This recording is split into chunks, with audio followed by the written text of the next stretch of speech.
Supreme court में नोटबंदी के खिलाफ दायर याचिकाओं पर सुनवाई शीर्ष अदालत में हुई। इस दौरान अदालत ने केंद्र और भारतीय रिजर्व बैंक से तीखे सवाल पूछे और उसके बाद फैसला सुरक्षित रख लिया है।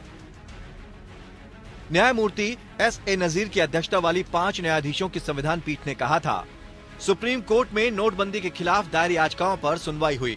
इस दौरान अदालत ने केंद्र और भारतीय रिजर्व बैंक से तीखे सवाल पूछे और उसके बाद फैसला सुरक्षित रख लिया। न्यायमूर्ति S.A. नजीर की अध्यक्षता वाली 5 न्यायाधीशों की संविधान पीठ ने कहा कि आर्थिक नीति के मामलों में न्यायिक समीक्षा के सीमित दायरे का मतलब ये नहीं है कि अदालत चुप बैठ जाएगी। साथ ही पीठ ने कहा कि सरकार किस प्रक्रिया के तहत फैसले लेती है उस पर कभी भी विचार किया जा सकता है। अदालत ने कहा कि ये सरकार पर है कि किसी फैसले के गुणदोष के संबंध में अपनी बुद्धिमत्ता से ये पता लगाया जाए कि लोगों के लिए सबसे अच्छा क्या है। लेकिन रिकॉर्ड में क्या फैसला लिया गया था, क्या सभी प्रक्रियाओं का पालन किया गया था, हम इस पर विचार कर सकते हैं। कोर्ट ने ये टिप्पणी RBI की ओर से पेश वरिष्ठ अधिवक्ता जयदीप गुप्ता ने नोटबंदी की प्रक्रिया का बचाव करने पर की।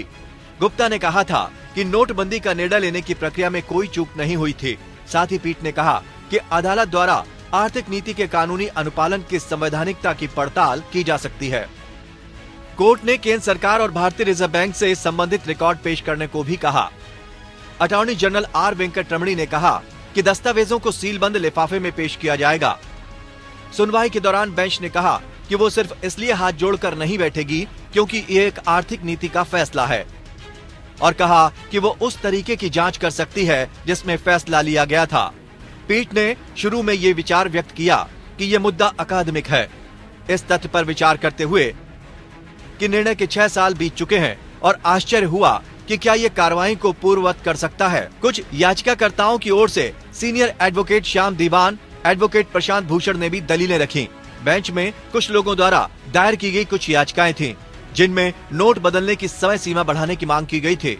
Attorney general R. वेंकटरमणी फैसले का बचाव करने के लिए केंद्र सरकार की ओर से पेश हुए। AG ने प्रस्तुत किया कि नकली मुद्रा, काले धन और आतंक के वित्त पोषण की बुराइयों को रोकने के लिए ये निर्णय लिया गया था। गौरतलब है कि केंद्र सरकार ने 8 नवंबर 2016 को नोटबंदी की घोषणा की। केंद्र के इस फैसले को सुप्रीम कोर्ट में चुनौती दी गई है। नोटबंदी के खिलाफ 58 याचिकाएं दायर की गई हैं, जिन पर सुप्रीम कोर्ट सुनवाई कर रहा है। न्यायमूर्ति S.A. नजीर की अध्यक्षता वाली 5 न्यायाधीशों की संविधान पीठ में न्यायमूर्ति B.R. गवई, न्यायमूर्ति A.S. बोपन्ना, न्यायमूर्ति V. रामसुब्रमण्यम और न्यायमूर्ति B.V. नागरत्ना भी हैं। Bureau report.